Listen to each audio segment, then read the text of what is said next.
Welcome to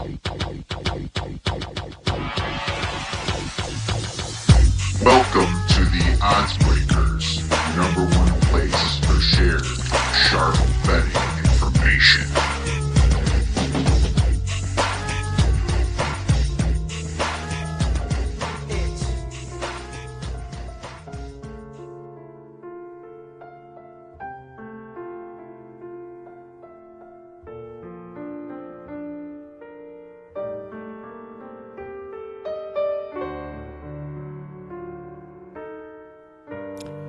My friends, it was a sad, sad weekend. Welcome back to Podcast 59 of 2019. I'm your host, Kiev O'Neill. You can tweet me at OBKiev. Tweet us at The Odds Breakers. Follow us on social media / The Odds Breakers.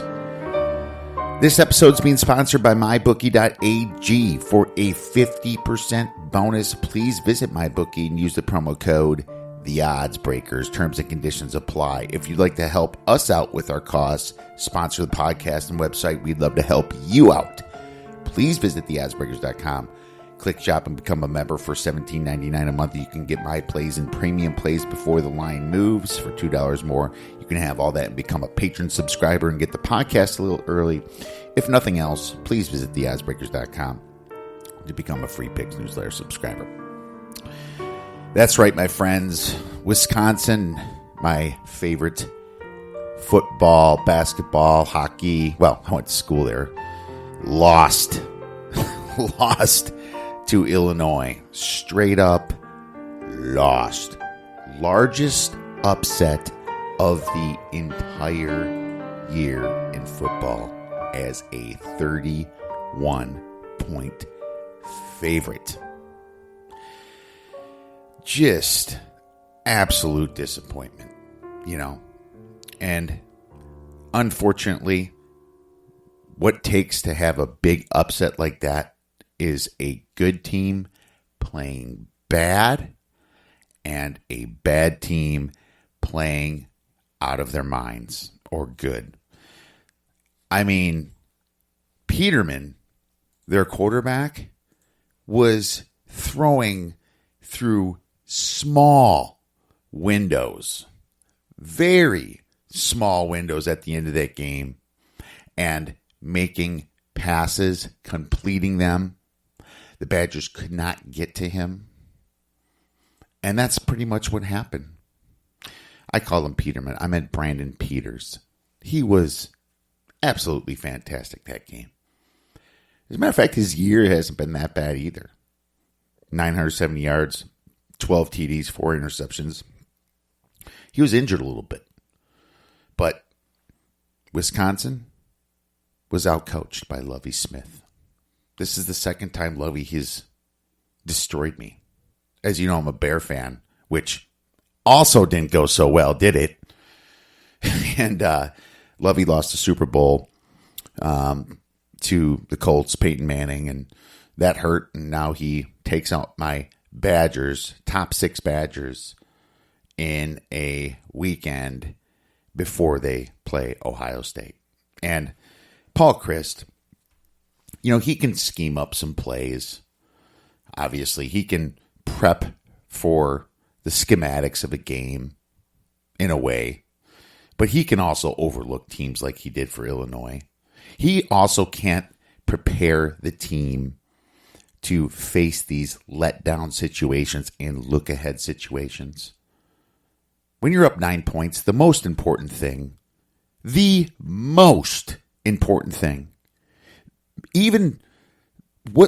one thing that you can't do, turn the ball over. As a matter of fact, you're better off just taking a knee for 4 downs and punting it than fumbling it and giving them field position. Jonathan Taylor tried for extra yards after getting the first down for no reason whatsoever and fumbled the ball up 9 points at, midfield. When that happened, I knew Wisconsin was going to lose to Illinois. They scored a touchdown, down 2 points. Cohn throws an interception on the very next drive. They get in field goal range. nail the field goal. He only had to go 20, 25 yards, whatever. That's how you let down and lose a game. And it was brutal because now the playoff hopes for the Badgers are terrible. Okay? They went from good to very bad. I mean, this is the whole reason Ohio State didn't get in last year was their Purdue loss. And now what's going to happen is you're going to have Clemson with that cake-ass schedule waltz right into the playoffs. You're going to have the loser of the Alabama-LSU game. They are going to go right into the playoffs without having to play in the SEC championship as an at-large. You're going to have your SEC champion going to the playoffs. And Oklahoma could even afford a freaking loss against like a Baylor, an Iowa State. And they may still go over Wisconsin if they would run the table. Oh, not to mention, what if Georgia beats Alabama that's undefeated in the SEC championship game? Then you have some chaos. Plus, Notre Dame is lingering with the one loss there.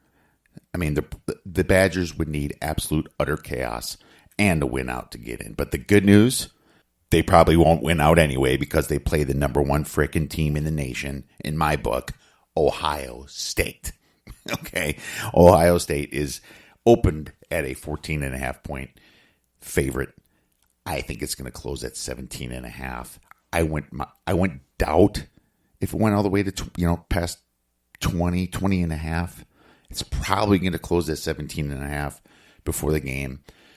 You might want to bet it now and maybe buy back later if that's what your plan is, or just enjoy the game and watch it, or live bet it. I have a live betting strategy for this game that I'll go over in our next episode this week.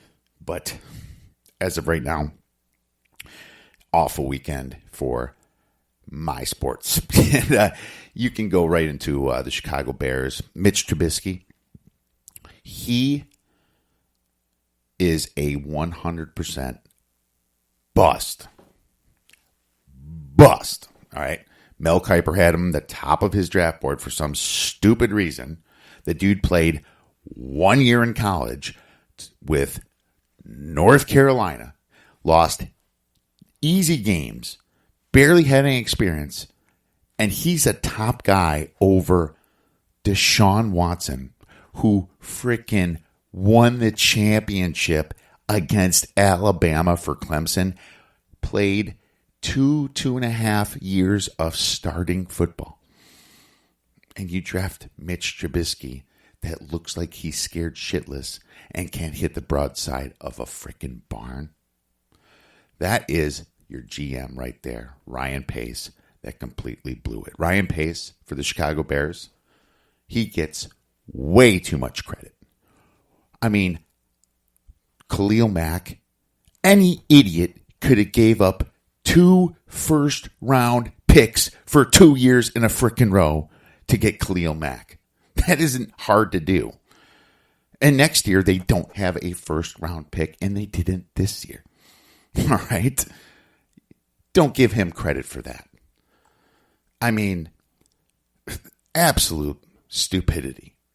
Akeem Hicks, he came from the Saints where he was, and he paid him a ton of money. Ryan Pace is more of a bust than Mitch Trubisky is because Ryan Pace drafted him and put together this awful, god-awful offense. Matt Nagy, he's an offensive coordinator. He does not know how to coach. He knows how to coordinate. He knows how to draw plays in certain situations. He does not know how to coach football. All right. Well, there's my rant. And obviously, it wasn't all that bad. Another weekend of, great in the NFL we did. Positive. A little bit negative. 9-11 in college. But to be honest with you, I'm fine with that.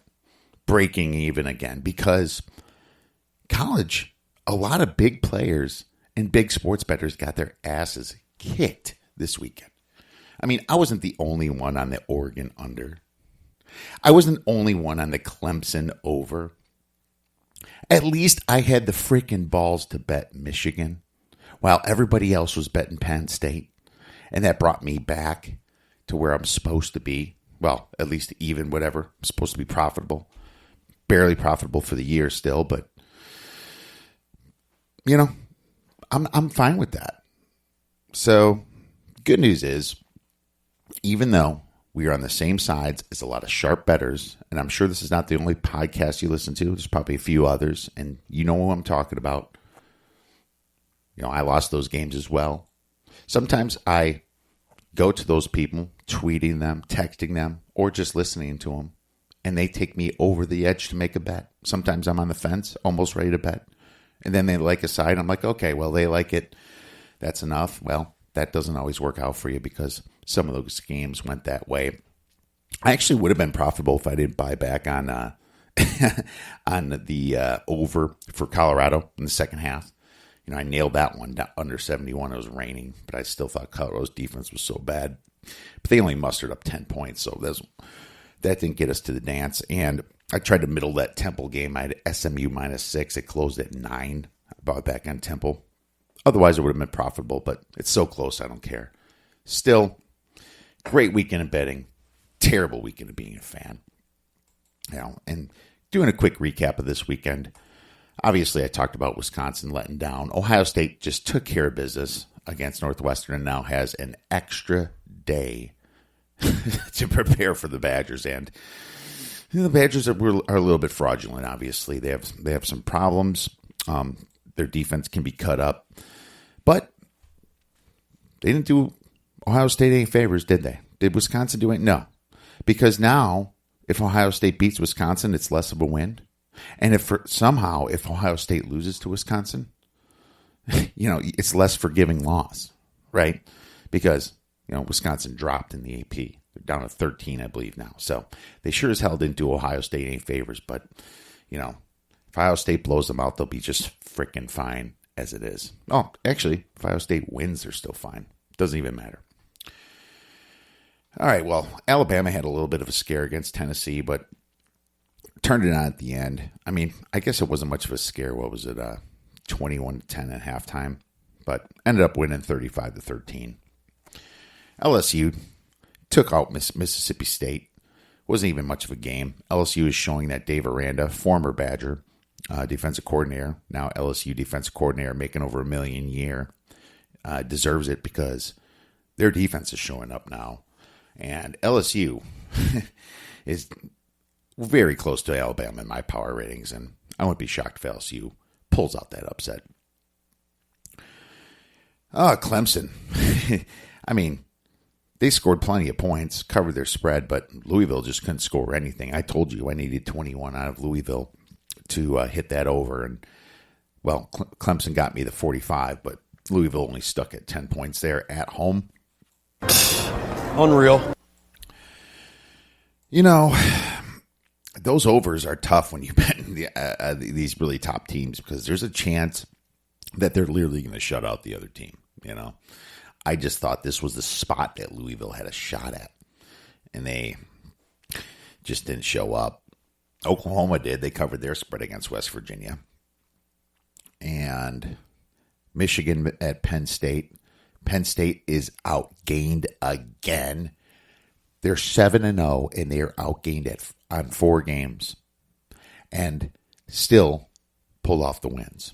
You know, if you watch the beginning of that Penn State-Michigan game, you knew Michigan didn't have a chance, down 21-0. The officials pretty much made sure of that as well. I kind of said Penn State's handsy. Well, they're extremely handsy, but the officials just get sick of calling it. And they did it correctly the second half, but unfortunately, Michigan couldn't quite catch up. If they had another quarter, they might have. They had a shot, and Bell dropped that touchdown pass. I feel bad for the kid. But at the same time, Michigan got jumped by Penn State. Terrible officiating. 2 pass interference calls were blown by these officials. I mean, they deserve better than that. Harbaugh has it tough enough, you know, taking so much criticism, and then the officials even screw him. That is just not good. Not good for the Big Ten. Bad look for college football. But, we'll see what happens to Michigan and Harbaugh. I kind of like him being there, to be honest with you. I don't know why. I like him in the Big Ten. Florida took care of business against South Carolina, another huge under that everyone missed out on. Had so much line value on this one. And ends up going to hell. Somehow they're just scoring points left and right here. I kind of thought Florida's offense wouldn't show up as much as they did, but they did it because they know that if they win out, they have a shot. Georgia shut out Kentucky, but only scored 21 points. It's a little worrisome for Georgia. I have LSU ahead of Georgia now. It took me a while, but I had to make that decision there because Georgia's just not showing that they're a top 3 or 4 team. It's Alabama, Ohio State, Clemson, and LSU. Georgia's on the outside looking in right now. That could change, but right now they are on the outside looking in. And they have a bye week. All right, other big games. Oregon took care of business at Washington. That other windy, rainy type game went over because the offenses played great. The defenses didn't. But Oregon did shut out Washington in the fourth quarter and scored 7 points, enough to pull ahead and win by 4. ASU versus Utah, we hit the under, but we didn't hit the ASU side because Herm Edwards just couldn't get it going with this team. Jaden Daniels was only 4 for 18 passing, 25 yards and an interception. That's 1.4 yards per attempt. I mean, that's poor. And now, was it rainy? Yes. Was it windy? Yes. But you got to get one freaking touchdown there. That's how we lost this one. But I still like the side, and I would have bet it again. That's just sometimes the way the ball bounces in football. Glad we hit the under. Another upset. BYU beat Boise State. I almost bet BYU here. But Boise scored 15 in the fourth and was on the comeback. And just couldn't quite pull it together. But I do have Boise State under 10 wins. Now I'm just hoping that they just get to 10, lose one more. Very possible they play Utah State. But otherwise their schedule is pretty easy. I guess Air Force and Utah State would be my shot there. No, they already beat Air Force. It'd be Utah State. And otherwise their schedule is pretty easy. But they took themselves out of that whole at-large playoff thing. I mean, looking at the top 7, 8, 9 teams, there's no at-large getting in this. No chance. SMU, good luck, but we'll see. I do like SMU. They've been just killing it lately. All right. Texas, huge scare against Kansas. In the fourth quarter, they scored 24 points, and Texas scored 26. 50 total points in the fourth quarter. Crazy. Just a crazy fourth quarter.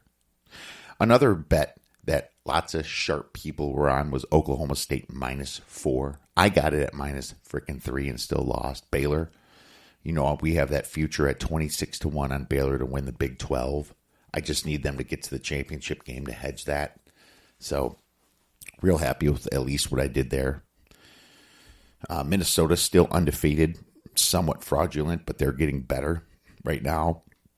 If they played Wisconsin, I probably would only have it like a 7-point spread in Minnesota. It's going to happen at the last game, but yeah, right now, maybe a 7-point spread, maybe less even.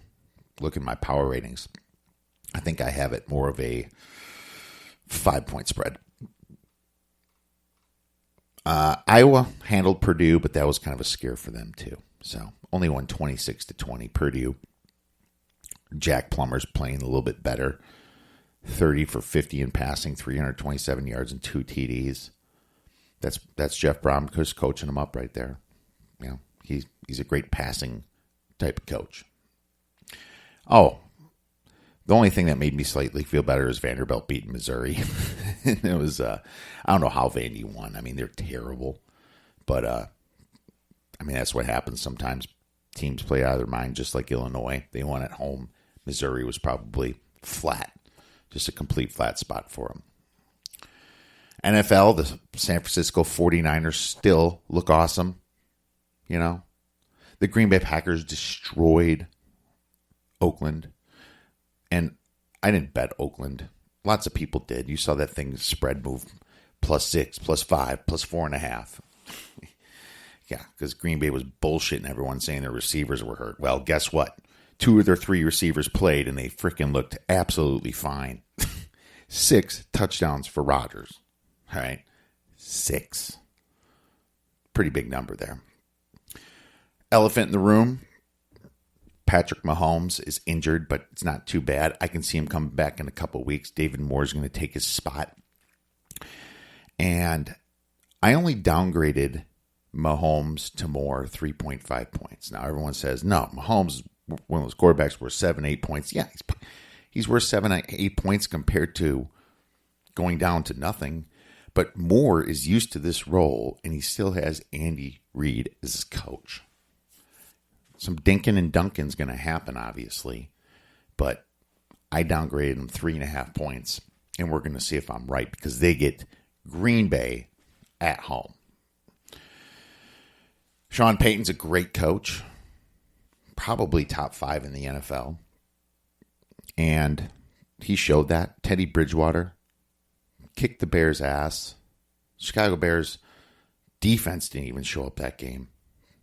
Their defense hasn't showed up in a while, it looks like, as a matter of fact, since Oakland in London. You know, club dubbed my ass. Club missed the playoffs is what it's going to frickin' be, unless they get their heads out of their asses.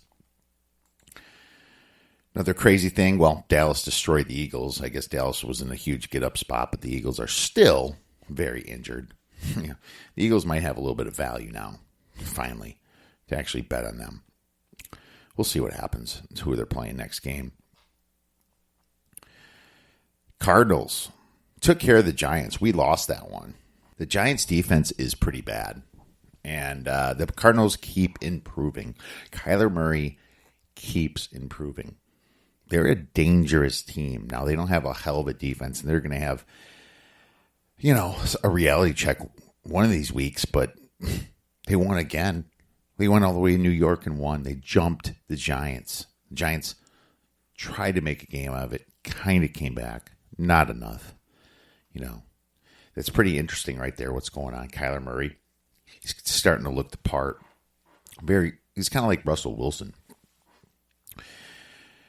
Atlanta. Oh, my God. I mean, a lot of people picked Atlanta. I didn't. I stayed away from the side on that, but I did take the total under 54 and bought back in the second half over 27 and doubled up on both. But man, I think that their coach is toast now. Dan Quinn. I mean, who's worse, Anthony Lynn or Dan Quinn? Anthony Lynn on the Chargers or Dan Quinn on the Falcons? Should be a Twitter poll out there for it. But you know, that's good enough for a recap here. College football misleading final score. And right before I talk about misleading final scores, I forgot to mention Tua Tagovailoa suffered a high ankle sprain, but he should be back in a couple weeks. Now, Bama fans are probably freaking out a little bit, but I think this is a good thing. I mean, it's Arkansas. What you're doing is benching him, obviously, for that game, and reducing the risk of a real injury, ACL, torn hamstring, something terrible, right?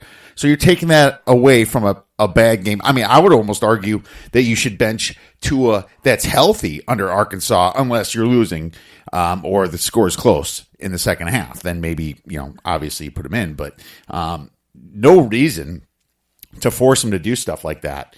And I think I think it could be a blessing in disguise. But the bad thing is if it lingers. And we've seen this happen with Patty Mahomes and, some other quarterbacks with these ankles that can linger. Doesn't mean it will. But Bama fans, I don't think it's a bad thing at all. I think you're going to be absolutely all right. All right. Misleading final scores. We'll start right with Wisconsin versus Illinois. Wisconsin outgained Illinois by 105 yards. Over 40 minutes of time of possession. Illinois only 2 for 9 on third down and still lost. 3-1 turnover ratio, and the whole environment let down. There you go. UNLV versus Fresno State. Fresno outgained UNLV by 70 yards, yet won by 29 points. It's like 70 yards, you only outgained them, and you won by 29. That's that 5-0 turnover ratio. Yeah, UNLV. Let down after your Vandy game. Florida versus South Carolina. South Carolina outgained Florida by 33 yards, yet lost by 11. It's a lot to lose by. Bad efficiency. Houston versus UConn. UConn outgained Houston by 154 yards and still lost by 7, and only 1 turnover for the Huskies. Brutal. TCU versus Kansas State. TCU outgained K-State by 100 yards, yet lost by 7. No turnovers. Just bad efficiency. New Mexico versus Wyoming. New Mexico outgained Wyoming by 27 yards and lost by 13. Kind of a common theme there. Tulsa versus Cincinnati. Tulsa outgained Cincinnati by 60 yards and lost. 5-2 turnover ratio there. I wonder if there's some value in Tulsa this week. There might be. Michigan versus Penn State. Michigan outgained Penn State by 134 yards and still lost. Like I said, the beginning of the game, dropping 21-0. Whiteout, officials, Penn State, tough defense, everything kind of just built up against Michigan. They needed another quarter in that game. Texas A&M versus Mississippi. Ole Miss outgained A&M by 68 yards, yet lost by 7. College football week 9 betting spots. Illinois at Purdue. Well, we're starting with letdowns as usually. This is a letdown spot for Illinois after they beat Wisconsin. At Purdue. Penn State at Michigan State due to their huge locker room celebration after winning as a 7.5 point favorite. I mean, I think they overdid it a little bit. Maybe it's because they lost last year to Michigan, but yeah, Michigan State, they're lurking. They're coming off a bye week. Oregon at Washington State is a letdown spot after beating Washington. BYU, Oregon State, Virginia Tech, Georgia Tech, and Vandy all have bye weeks after their huge wins this week. That sucks because there is no letdown spots to fade them. BYU beat Boise State. Oregon State beat Cal. Virginia Tech beat North Carolina. Huge.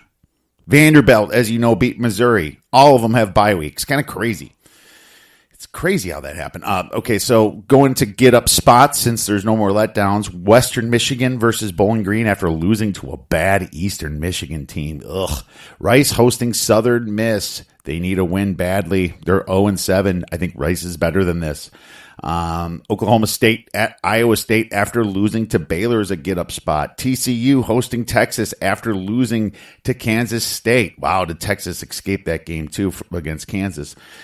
Temple hosting UCF is interesting after they lost bad to SMU. The American Athletic Conference is pretty loaded this year. I mean, look ahead spots. SMU could be looking past Houston to Memphis. Memphis could be looking past Tulsa to SMU. Oregon could be looking past Washington State to USC. So there's a big sandwich for Oregon right here between Washington and USC. USC could be looking past Colorado to Oregon. Colorado's still real injured. Make sure you check that report. Utah could be looking past Cal to Washington. And Florida and Georgia both have byes, unfortunately, because the biggest cocktail party is coming up in a couple of weeks.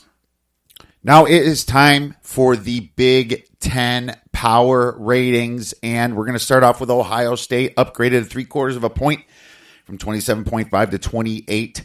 ESPN has them at 31.7. Team Rankings has them at 38.6 points better than the average team. There is a new number 2 in town, and it is Penn State. no matter what, they just keep winning.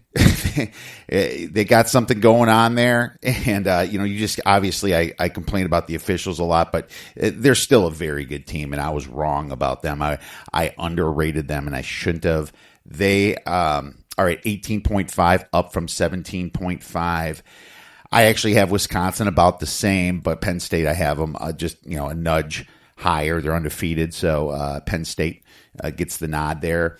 And Penn State, ESPN kept them the same at 22.9, and team rankings downgraded them to 25.1. So that tells you a little bit of something about the last game. Wisconsin, like I said, 18.5. I downgraded them from 21. You can't lose to Illinois like that. That's on the coaching, and it's also on the fact that Jack Cohn threw that interception and couldn't put it together at the end of the game. Michigan staying at 16. They covered the spread. ESPN has them at 15.2. Team ranking 16.3. It looks like they're in line with me now. Michigan State 13. It looks like they had the bye week. Iowa, I downgraded from 13 down to 12. It looks like ESPN has them at 12.4. Team rankings 13.5. It's about the same. Minnesota, I have at 11.5 still. Not going to give you too much credit for beating Rutgers, but ESPN is catching up at 10.4, team rankings at 7.5. Like 3 weeks ago, these sites had them at like 0. Nebraska, 7, bye week. And we'll see if they can put it together with Adrian Martinez. ESPN has them only at 0.9. Team rankings 2.2. I'm higher on Nebraska than them. Indiana, 5.5. Easy game against Maryland, so no upgrade, but ESPN has them at 6, team ranking 7.3. Northwestern, I downgrade from 5.25 down to 5. I'm not going to punish you that much for getting blown up by the best team, Ohio State. ESPN has them at minus 1.8, team ranking is 1.4. Purdue, slight upgrade to 1.5 for hanging with Iowa. ESPN has them at 1.4 and team rankings 2.5. They upgraded them by 3 or 4 points, so I was a little closer on Purdue than others. Maryland, 0.5. No huge downgrade for me. It's about the same as ESPN has them at 0.9. Team rankings 3.7. Illinois, slight upgrade from minus 2.5 to minus 2. This was more of a Badger collapse, but I still think Illinois can be dangerous. It's like I said before, they have a lot of talent on that team, and when they can put it together, you can see some speed there. So they just got to win a couple in a row. You can't lose at Eastern Michigan. It's just -2, but I'd be scared to bet against Illinois. They've been covering the spread lately. ESPN has them at minus 4.2. Team rankings minus 3.8. Rutgers, I mean, if I keep downgrading them, they're going to be into Earth's mantle pretty quickly here. Minus 16, I have downgraded them a full point. ESPN has them at minus 18.2. Team rankings has them at minus 21.4. The Rutgers is one of the top 10 worst teams in college football out of 130. That's pretty bad. All right, and now it is time for our free college football pick for you. Nice and early play for college football week 9, and we are going to Northwestern versus Iowa. Northwestern has a terrible offense, as you know. They only averaged 3.8 yards per play, but they had a tough schedule facing teams like Ohio State, Wisconsin, Michigan State, Stanford. Kind of. They have decent defense, and I think this is the game that they kind of put it together here. They still have a decent defense, allowing only 4.36 rushing yards per attempt and 5.26 yards per play.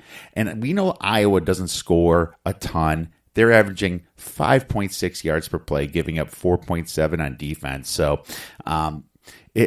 Northwestern's going to have to score a couple points here, but they're at home. You saw how Northwestern can fight when they're down, and you saw them show something when they played Wisconsin. They actually, I think they almost outgained Wisconsin in that game. It was really close. And so I think Northwestern's going to keep this close enough. This game is always within like 3 to 6 points, and Iowa is laying 9.5. I mean, Iowa's offense the last few weeks at Michigan scored 3 points. At home against Penn State scored 12 points. Purdue, they have a terrible defense, and they scored 26 points. They only scored 18 points against Iowa State. I'm going to throw out Rutgers and Miami of Ohio, and what you get? Well, they're going on the road to play Northwestern. So this is going to be probably an under bet as well, but the spread hasn't come up by the time I recorded this. So I am taking the plus 9.5. I think this sucker goes down to 7 or below. All right. Well, there you have it. We're going to have a great second show for you with some huge plays for college weekend coming in a couple days. But as of right now, we're going to bring on D Nasty for some fantasy football week 8. All right, now I'd like to bring back D Nasty to cover fantasy football week 9. This episode is brought to you by Thrive Fantasy DFS. It is a fantasy site for prop betting. If you'd like a $10 bonus, please visit theoddsbreakers.com/thrive-DFS. Dave, how the hell you doing, man? How'd fantasy treat you this week? Pretty good. Like always, but welcome back, fantasy footballers. A little rough shape from the Packer game yesterday. I went there myself. Watched Aaron Rodgers have the perfect quarterback rating at 158.9 and have 6 touchdowns. So not a bad day at all. Oh, hold your horses. He played the Raiders. Come on. Oh, man. There was and when they said, Valdez, Scantling, and Ellison, and everyone's out, I was like, yeah, right. Most of those guys are going to play. And apparently they did. So they did. Matt LaFleur is so sneaky. Well, we'll see what happens in Kansas City land. But I'll tell you, it's pretty nice to not have to play against Mahomes, isn't it, this week? Yeah, I would like to beat him with Mahomes, though, just so we can see how good we really are. We'll see what happens, because if there's any coach that's good with backup quarterbacks, I think it's Andy Reid. So we'll see. I think that Matt Moore might have a decent game here. So we'll see. Obviously, that defense is pretty bad, though. So hopefully it's a competitive game for the fans. But I'm sure as a Packer fan, you just want to blow out. Well, I guess we can go right into this then, Dave. Bye weeks. Looks like we have Baltimore and Dallas, correct? That is correct. Yeah, and so you got Lamar Jackson there. You got Dak Prescott, Ezekiel Elliott, obviously, Amari Cooper, Joey Gallup, Michael Gallup. Sorry, it's been a long day. Michael Gallup, and you're gonna have to bench some of those guys. Ingram, obviously, for Baltimore running back. Marquise Brown's been injured, but there might be some other guys that you're playing. Andrews, the tight end, right? And jumping right into this Monday night game we're recording, and it's almost over here. I bet the under in this game, and it looks like the Patriots might score the over themselves, 33-0, man. How big of a bust is Le'Veon Bell, man? And man, this team doesn't look good, does it? No. I stayed away from Le'Veon Bell in a lot of my leagues. I didn't draft him in any of my leagues, actually, just because I didn't like to. At the beginning of the year, I told everyone their line is not good and their team is not good, so I stayed away from him in all my leagues. Yeah, I stayed away from Le'Veon Bell, and I thought he would just get, obviously, a ton of carries, but I don't think it matters. It might not even matter. So, this team, obviously, the Patriots defense is really good, but sorry for all you Jets owners out there. You didn't get anything this week so far, and into the fourth quarter. It's not looking good. I'll go right into key injuries, David. I'm sure you have a few extra than I do. Obviously, the huge one that happened on Thursday night, Pat Mahomes. Thank God that only just a dislocated knee, and he could be back in 2 weeks even, and he's going to miss the Packer game, but they said, it's a 3 to 5 week injury. No, nothing torn there in the knee. So that's great. Great news. I think, the league's better with Patty Mahomes, right? And I agree. He's such a fantasy stud. Matt Ryan sprained his ankle really bad, and I didn't get a latest report on that one. Dave, did you? Nothing updated on yet. He's going to go for MRI, so nothing yet. They haven't updated it yet. I can see him missing a week, not that team's any good or anything. Adam Thielen has a pulled hammy, but he's day-to-day. Will Fuller has a bad pulled hammy, so he's week to week. He'll miss a couple weeks. Delaney Walker banged up his ankle, but is day-to-day. Kerryon Johnson banged up his knee, but is day-to-day. And Marquise Goodwin has a head injury. Still more to come on that, but that's all I have for injuries. Dave, do you have anything? No, we have Matt Breida. He left with a concussion, but he was cleared to come back in, so keep an eye on that. Ito Smith was carted off the field with head and neck injuries. He's going to be out for a while, it sounds like, as well. So we'll talk about his backup for him in a little bit here. Rex Burkhead was out again tonight with a foot, and then a few other just smaller injuries just on the defense. But other than that, that's all I had as well. Well, there you go. All right. So why don't you start us out with the waiver wire then, Dave? All right, great. Well, on the waiver wire, actually, one of the guys I do like this week, if you have Lamar Jackson or Dak Prescott, you wouldn't think of this guy, but Ryan Tannehill, he's actually been playing he played very well this past week for the Titans. He had 312 yards, 2 TDs, and an interception. First time a quarterback's passed for more than 300 yards and multiple touchdowns since week 12 of last season. Sorry, Mariota. But yes, you definitely want to take a look at him. Guy you might want to talk about a little bit, Mitchell Trubisky. He's actually came back this week, only after taking a week off. They might have wanted to rest him another week after his performance this week, but we'll definitely take a look at him if you need a bye week fill-in. Cam Newton actually is coming back possibly this week. He's back at practice this week ahead of the team's Week 8 contest against the 49ers, which is a tough defense, though. So you might not want to start him this week, but going forward, though, Cam will be back, so that's a guy you want to take a look at. And then Brian Hill, we were just talking about Atlanta. Devontae Freeman left the game this past week, and so did Ito Smith. So Brian Hill is the last man standing there, so he's definitely a guy you'll want to take a look at if Freeman's not able to play. He probably will play, but he still struggled even though if he does play. So definitely take a look at him. Another guy we mentioned last week who blew up this week, Chase Edmonds. He went off this week. David Johnson only played like 3 to 6 snaps this past week. Who knew that was going to happen? But Chase Edmonds definitely the guy you want to pick up to replace David Johnson if he is out again. Yeah, 100%. Chase Edmonds was absolutely amazing, and I have him in a league, and I benched him for David Johnson. But now that David Johnson just still seems aggravated or banged up, he didn't play a lot, right? Exactly. I'm just curious about what the hell happened there, and I hate it when they play a player that shouldn't be playing because it screws up everyone's fantasy. I definitely would have started Edmonds. It's so stupid. It's like he played, one drive and leaves? What a waste. Totally agree with a lot of your moves there. Edmonds, he might even keep those carries in a huge share after this week going forward, even if Johnson comes back the way he played. Reminds me a little bit of Austin Eckler over there, right?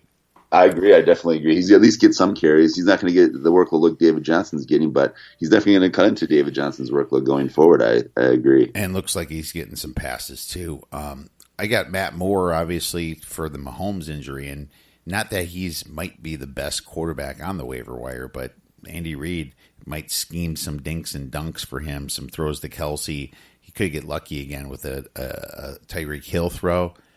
I think he's worth filling in. And I like what you said about Mitch Trubisky. He's playing a really banged-up Chargers team. I like him on the waiver wire. If Kirk Cousins is on the waiver wire, which he is in a lot of leagues, then you got to pick him up playing the Redskins. He would be probably my number one choice if he's out there. Hate to say it, but somehow after that Bears game, he's playing out of his mind. Kareem Hunt, he's going to be active week 10. It's now time to pick him up for week 8 and just let him marinate for a little bit. I can see him getting a lot of play with the Browns here, and if Chubb ever gets injured, he's going to get a lot of play. Alex Erickson, 14 targets for the Bengals, over 130 yards. He's stepping up there. Devontae Parker, owned in only 14% of leagues, had a TD, I believe, this week. And Fitzmagic seems to like him. And Fitzmagic also likes Olabisi Johnson, wide receiver. Or sorry, not Fitzmagic. I mean, Cousins likes him. If Thielen is out. But Thielen looks like he's going to play. But Johnson got some good targets there. Ty Johnson. If Kerryon Johnson is out for the Lions, and it looks like it's day-to-day, Ty Johnson is his handcuff. He should be owned anyway, I think, as a handcuff. And Will Fuller has that nasty hammy injury. I like Kiki Kuti from the Houston Texans for your waiver wire. So, trending up, Dave. I'll start out with this. And Okay. I have Mitch Trubisky. And the reason is I could see a bounce back game. He had a terrible game against the Saints. I mean, scored all his points in the fourth quarter, but maybe that fourth quarter gave him some confidence. But he's playing a really banged-up Chargers team. He could be a fill-in this week. And same thing with Allen Robinson. He's trending up. A lot of people aren't starting him because of Mitch. Well, I think he's going to be a starter, a wide receiver 2 this week. Kirk Cousins, like I said before about the Redskins. Josh Allen playing a bad Eagles secondary. I think this is going to be the game he can complete some good passes. Marvin Jones, wow, did he have a game last week? Would he have 3 or 4 touchdowns? 4 touchdowns. Oh my God. It's like that's what he does, man. I owned him like last year and the year before, and he does nothing. He always has one game that he blows up that everybody benched him in, but at least he's facing a terrible Giants secondary this week. So Marvin Jones has a great shot at being good this week. Vance McDonald, tight end for the Steelers, is playing the Dolphins. I like Vance. Obviously, Kiki Kuti versus the Raiders D. DK Metcalf, wide receiver, versus a terrible Falcons secondary for Seattle is a start, I believe. Jared Cook, tight end, versus a bad Cardinals D for the Saints. So those are my trending up, Dave. Who are yours? I definitely like those. I like the Cousins pick. I like him a lot. I like the DK Metcalf. Another guy, too, for Houston you don't want to forget about, Kenny Stills. He had quite a few targets this past week and over 100 yards. I could see him getting more catches going forward and more targets, too, going forward. So it's going to be really between him and Kiki, but I like Stills over Kiki a little bit for that one, though. I do like Mason Rudolph this week as well. He's coming off a bye. He's back from the concussion as well. I do like him. I think he's a nice sleeper against the Dolphins' horrible defense as well. I do like him. And then Blake Snell Jr., if he's still the backup there, depending on Jalen Samuels' injury, and if he's coming back this week or not. But I like Benny Snell if he against the Dolphins as well as the backup to James Conner. James Conner should be healthy now, but just in case those 2 running backs are still banged up, I like him. And then Packers against the Chiefs. I like the Packers. I like MVS, the guy I talked about at the beginning of the year. Chiefs give up a lot of points every time. I think this could be a shootout, and it could be kind of fun to watch, even with more starting in place of Mahomes. And I do like the Lions, too, as well. Those receivers against the Giants' porous defense. I like that. And then the Lions actually gave up quite a few points this past week. So even Golden Tate and Slayton for the Giants could be good people to look at, too, for this week's matchup. Yeah, Golden Tate went off as well. I mean, big time. But unfortunately, it wasn't enough because that Giants D is just so bad. But, Tate will want to have he'll want to have a big game because it's his former team. He played for the Lions a couple years, right? So exactly. So we'll see what happens there. All right, let's move right into Bus, Dave. And why don't you start out? Redskins. Anyone playing for the Redskins? Vikings have been looking a lot better. So anyone playing for the Redskins they're starting at quarterback these days, they keep rotating it. So I can see Haskins starting down the line. But yeah, anyone on the Redskins right now, Adrian Peterson, I don't see him doing anything against the Vikings, against their run D. Definitely anyone there. Falcons, they're just a mess right now too. They're playing a good Seahawks team. They're at Atlanta, but with Matt Ryan possibly out, that offense could be in trouble. Julio Jones, I would even downgrade him a little bit just if Matt Ryan is out. So we're not sure about that yet, though. But definitely a guy I'd be downgrading right now. And then another guy I would be downgrading is Phillip Rivers in that offense. Melvin Gordon has just looked horrible, and I don't see it getting any better against the Bears defense. I think the Bears defense is going to play well this week against a poor Chargers team that's been playing very poorly this week. Yeah, Melvin Gordon, he didn't do himself any favors now coming back and not doing anything. That's not going to set you up for a good contract there, pal.